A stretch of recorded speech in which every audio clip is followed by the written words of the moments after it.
Assalamualaikum warahmatullahi wabarakatuh.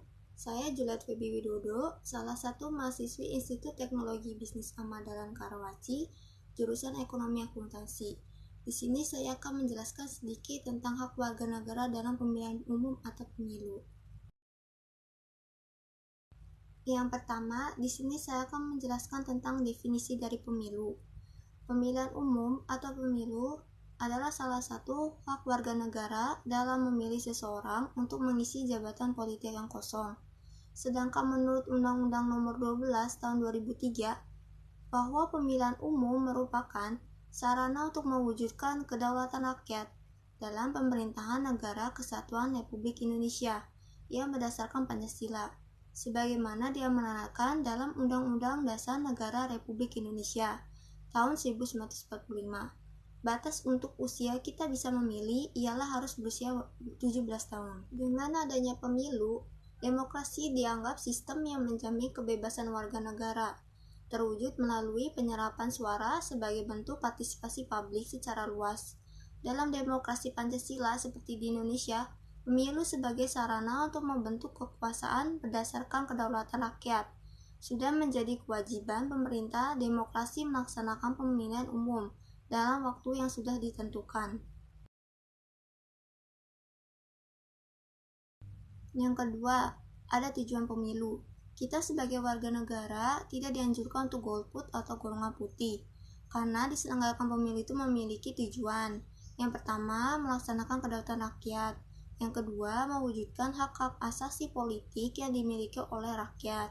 Yang ketiga, untuk memilih wakil rakyat yang akan bertugas sebagai anggota DPRD Kabupaten atau Kota, DPD, DPRD Provinsi, DPR, serta memilih presiden dan wakil presiden. Yang keempat, melaksanakan pergantian aparat pemerintahan secara tertib, aman, dan damai. Yang kelima, menjamin kesinambungan pemerintahan nasional. Selanjutnya ada asas pemilu, yaitu langsung, umum, bebas, rahasia, jujur dan adil, atau bisa disingkat dengan luber dan jurdil.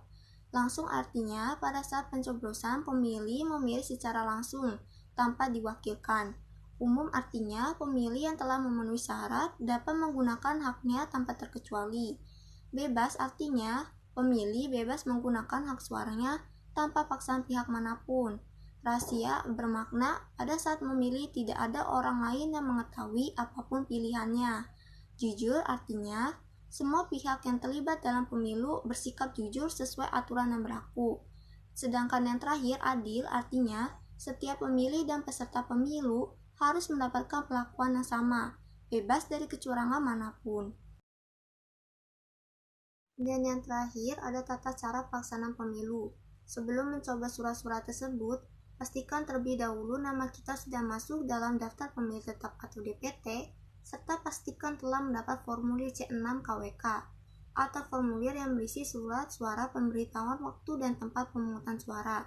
Setelah kamu sudah terdaftar, maka pertama datanglah ke TPS untuk menyalurkan hak pilih sebagai pemilih. Bisa masuk ke TPS melalui pintu yang telah disediakan. Di lokasi TPS akan bertemu panitia yang kemudian mempersilahkan kamu mengisi daftar hadir. Selanjutnya, kamu diminta menyerahkan KTP dan surat C6, kemudian menunggu hingga panitia memanggil nama kamu. Usai dipanggil, hal yang perlu dilakukan yaitu mengambil surat suara dan pergi ke bilik suara untuk melakukan pencoblosan. Ketentuan untuk mencoblos kelima surat suara tersebut telah diatur dalam Undang-Undang Nomor 7 Tahun 2017 tentang Pemilihan Umum. Pada surat suara, ketentuannya harus mencoblos 1 kali pada nomor, nama, foto pasangan calon, atau tanda gambar partai politik pengusung dalam satu kotak di surat suara. Yang terakhir, setelah mencoblos kemudian lipatlah surat suara sesuai petunjuk, lalu masukkanlah surat suara ke kotak yang tersedia. Sebelum meninggalkan TPS, wajib mencelupkan salah satu jari ke tinta. Ini sebagai bukti telah memberikan hak suara Anda pada pemilu. Sekian penjelasan dari saya tentang pemilu, kurang lebihnya mohon dimaafkan. Wassalamualaikum warahmatullahi wabarakatuh.